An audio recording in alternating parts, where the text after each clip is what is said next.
Good morning dear student. Online teaching में आप सभी बच्चों का स्वागत है। बच्चों, आज हम जो अध्याय करने वाले हैं उसका नाम है भाषा और व्याकरण, लैंग्वेज एंड ग्रामर। बच्चों, आप सभी जानते हैं कि प्राचीन काल में जिस समय भाषा नहीं थी या मनुष्य का और भाषा का विकास नहीं हो पाया था, तो मनुष्य अपने मन के विचारों को किस तरीके से प्रकट करता था? पत्थरों और चट्टानों पर कुछ चिन्ह अंकित कर देता था, जिसके द्वारा वो अपनी बातों को करा करता था।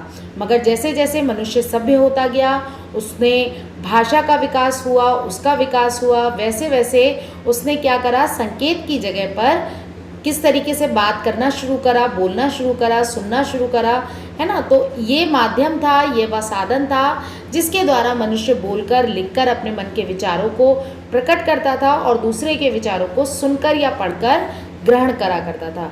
यूँ तो पशु पक्षियों के भी अपने मन के भाव होते हैं, जिसको वो अलग अलग तरह की साउंड निकाल करके अपनी बात को रखते हैं, लेकिन मनुष्य एक ऐसा प्राणी है जो भाषा के माध्यम से अपने भावों का आदान प्रदान करता है, अपने विचारों का आदान प्रदान करता है। आइए चलिए देखते हैं कि भाषा के रूप कौन कौन से हैं, यानी काइंड्स ऑफ लैंग्वेज कौन सी हैं। तो यहाँ पर हम जानेंगे कि भाषा के दो रूप होते हैं। पहला होता है मौखिक और दूसरा होता है लिखित। मौखिक भाषा, spoken language and written language. Okay, जब हम बोलकर कोई बात करते हैं तो वो मौखिक भाषा होती है, और जब हम लिखकर कोई बात करते हैं तो वो लिखित भाषा होती है। अब इसके बाद हम जानते हैं कि लिपि क्या होती है। लिपि बच्चों, भाषा को लिखने की विधि, ढंग, तरीका, चिन्ह, हम कुछ भी कह सकते हैं। प्रत्येक भाषा की अपनी लिपि होती है, जैसे हिंदी की देवनागरी है, अंग्रेज़ी की रोमन, उर्दू की फारसी और पंजाबी की गुरुमुखी।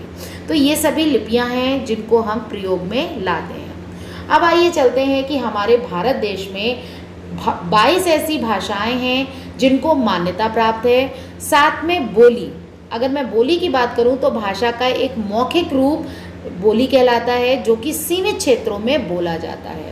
हिंदी भारत की राष्ट्रभाषा और राजभाषा है। राजभाषा इट मीन्स यहाँ पर जितने भी सरकारी कामकाज हैं वो हिंदी में किए जाते हैं, और राष्ट्रभाषा हमारे संपूर्ण राष्ट्र के अधिकांश भाग में ये बोली जाती है। अब इसके बाद हम जानते हैं हमारा जो टॉपिक है वो है व्याकरण। व्याकरण क्या है बच्चों? इसको समझना बहुत ही आसान है।